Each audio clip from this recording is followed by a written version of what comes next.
Everyone, कैसे हो आप सब। स्वागत है आपका अपने चैनल टीचिंग विद बानी में।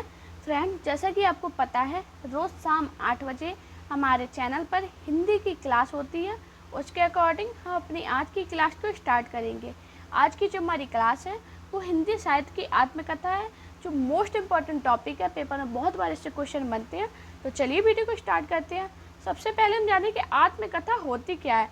तो आपको बता दें, जब कोई महान व्यक्ति अपने जीवन की महत्वपूर्ण घटनाओं की श्रृंखलाओं तरीके से स्वयं लिखता है, तब उसे आत्मकथा कहते हैं। इसका मतलब है, जब कोई महान व्यक्ति होता है, वो अपनी जीवन की महत्वपूर्ण घटनाओं को स्वयं लिख रहा है, किसी और से नहीं लिखवा रहा है, स्वयं लिख रहा है, उसे हम आत्मकथा कहते हैं। आत्मकथा का अर्थ है अपनी कथा। ये पेपर में पूछा गया है कि आत्मकथा होती क्या है। तो आपको याद रखना, जो व्यक्ति अपने जीवन की महत्वपूर्ण घटना को स्वयं लिखता है, उसे हम आत्मकथा कहते हैं। अब आत्मकथा में लेखक निरपेक्ष एवं तटस्थ रहता है। आपको याद रखना है, जो आत्मकथा होती है, इसमें जो लेखक होता है वो निरपेक्ष एवं तटस्थ रहता है। पेपर में पूछा गया था कि आत्मकथा में लेखक कैसा रहता है, तो कैसा रहता है, निरपेक्ष एवं तटस्थ। अब हम जानें कि आत्मकथा के लेखक और कृति का नाम। जो इम्पोर्टेंट होगी वो मैं आपको इसी में बता दूंगी क्लास में कि ये इम्पोर्टेंट है, तो आप उसे ज़रूर अपने नोट्स में लिखना ना। मैं जितने भी आपको पढ़ाती हूँ, अपने नोट्स में अगर लिख रही हो इम्पोर्टेंट जो मैं बता रही हूँ, तो मैं आपको गारंटी दे सकती हूँ आपकी हिंदी में नंबर कहीं नहीं जाने वाले। तो सबसे पहले क्या है, बनारसी दास। जो बनारसी दास की आत्मकथा है वो कौन सी, अर्थक कथा। यह पद्य वाली आत्मकथा है और ये कब आई थी, 1641 में। ये मोस्ट इम्पॉर्टेंट है, पेपर में काफ़ी बार ये पूछी गई है। हमारी नेक्स्ट है बाबू श्याम सुंदर दास। बाबू श्याम सुंदर दास की में आत्मकथा काफ़ी बार पूछी गई है। इनकी आत्मकथा है कौन सी, मेरी आत्म कहानी, और ये आई कब थी, 1941 में। ये भी मोस्ट इम्पॉर्टेंट है। डायरेक्ट पेपर में क्वेश्चन बना था कि मेरी आत्म कहानी किसकी कहती है, तो आपको याद रखना बाबू श्याम सुंदर दास की। राजेंद्र प्रसाद, ये भी पूछी गई थी, राजेंद्र प्रसाद की आत्मकथा। इनकी जो कृति है उसका नाम ही आत्मकथा है और ये आई कब थी, 1947 में। गुलाब राय कृत, मेरी असफलताएं, ये भी बहुत इंपॉर्टेंट है, पेपर में काफ़ी बार पूछी गई है और कब आई है, 1941 में। ये चारों मोस्ट इम्पॉर्टेंट है। तो मैं तो आपसे यही कहूँगी, अपने नोट्स में ज़रूर लिखना कि कौन सी आत्मकथा कब आई थी और इसके लेखक कौन थे। बहुत ज़्यादा इम्पोर्टेंट है, बहुत ज़्यादा।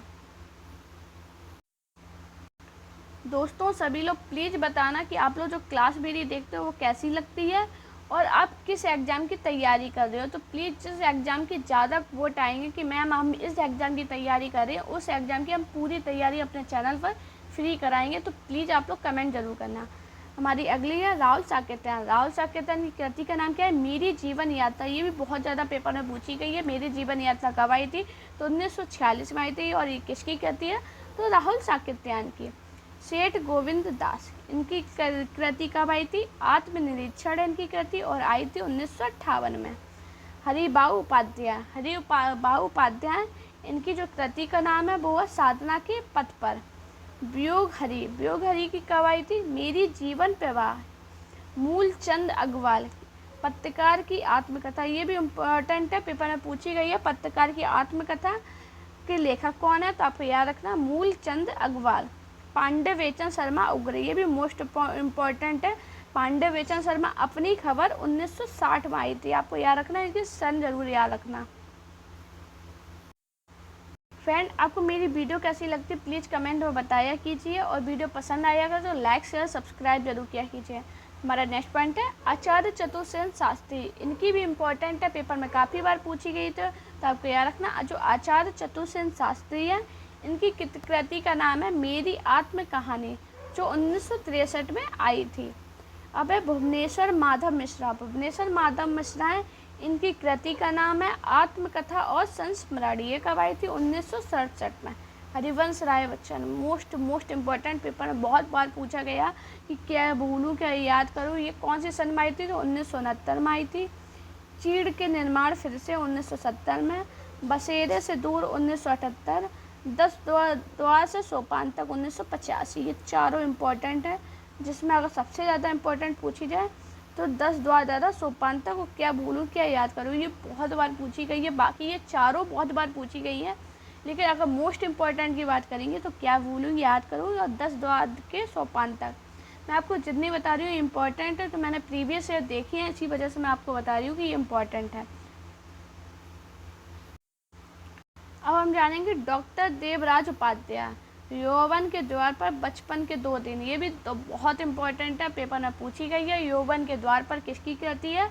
तो डॉक्टर देवराज उपाध्याय की है, और कब आई थी? 1970 में। बचपन के 2 दिन 1958 में आई थी। वृंदावन लाल वर्मा, इनकी भी बहुत ज़्यादा इम्पोर्टेंट है।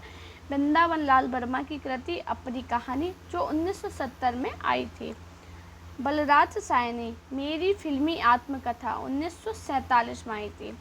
रामविलास शर्मा, इनकी बहुत ज़्यादा इम्पोर्टेंट है। रामविलास शर्मा की घर की बात 1985, अपनी धरती अपने लोग 1996। फ्रेंड, मैं 10 मिनट में आपको पर्याप्त जानकारी दे देती हूँ, तो प्लीज़ उसी के लिए, मेरी मेहनत के लिए प्लीज़ लाइक शेयर सब्सक्राइब जरूर किया कीजिए। हाथ जोड़ के आपसे रिक्वेस्ट कर रहे हैं। हंसराज रहवर, मेरे साथ जन्म, ये भी बहुत ज़्यादा इम्पोर्टेंट है, लेकिन इतनी नहीं है जितनी ये दोनों हैं। यशपाल जैन, मेरी जीवनी धारा। कन्हैया लाल मिश्र प्रभाकर, इनकी भी बहुत इम्पोर्टेंट है, पेपर में काफ़ी बार पूछी गई है।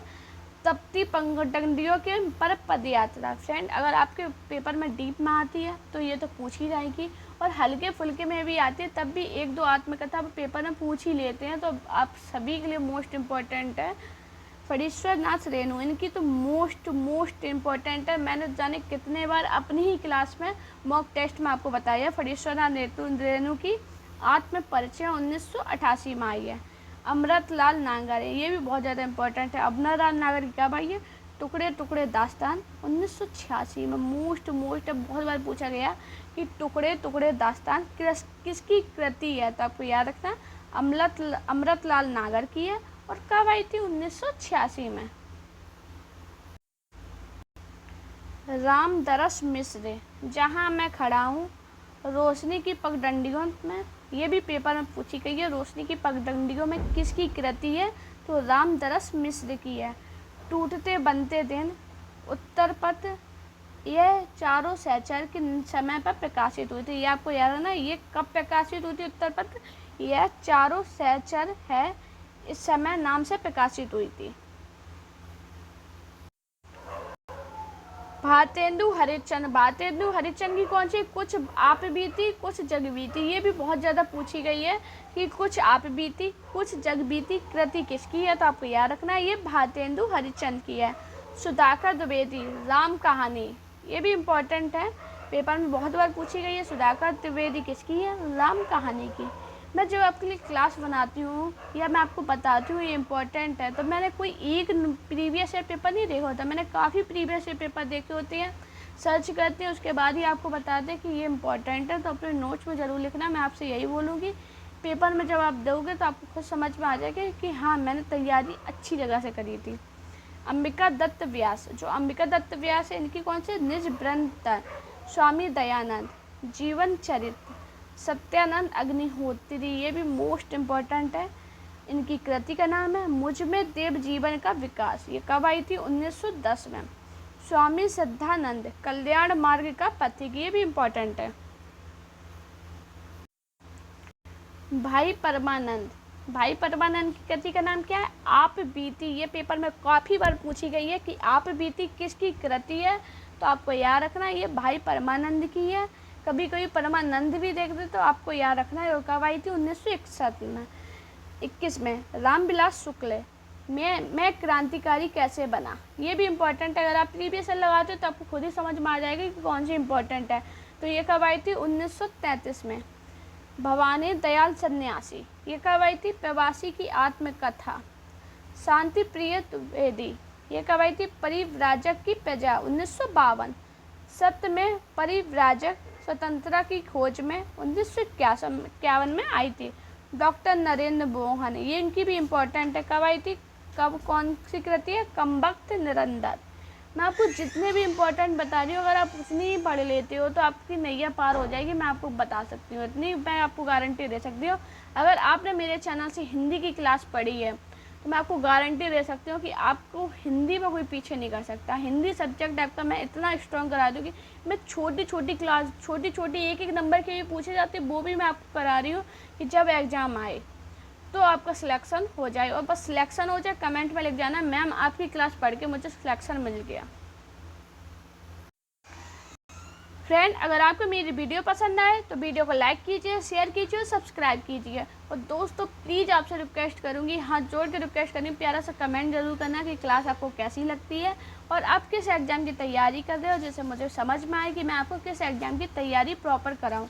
जिस एग्ज़ाम के लिए ज़्यादा कमेंट आएंगे उसी एग्ज़ाम की तैयारी हम अपने चैनल पर स्टार्ट कर देंगे। आपको फ्री ऑफ कॉस्ट मिलेगी, क्लास मिलेगी, साथ में उसकी PDF है वो टेलीग्राम चैनल पे आपको मिल जाएगी। बस आपको करना क्या है, चैनल को सब्सक्राइब, वीडियो को लाइक और एक शेयर मांग रही हो तो प्लीज़ शेयर ज़रूर करना। Thank you guys watching this video.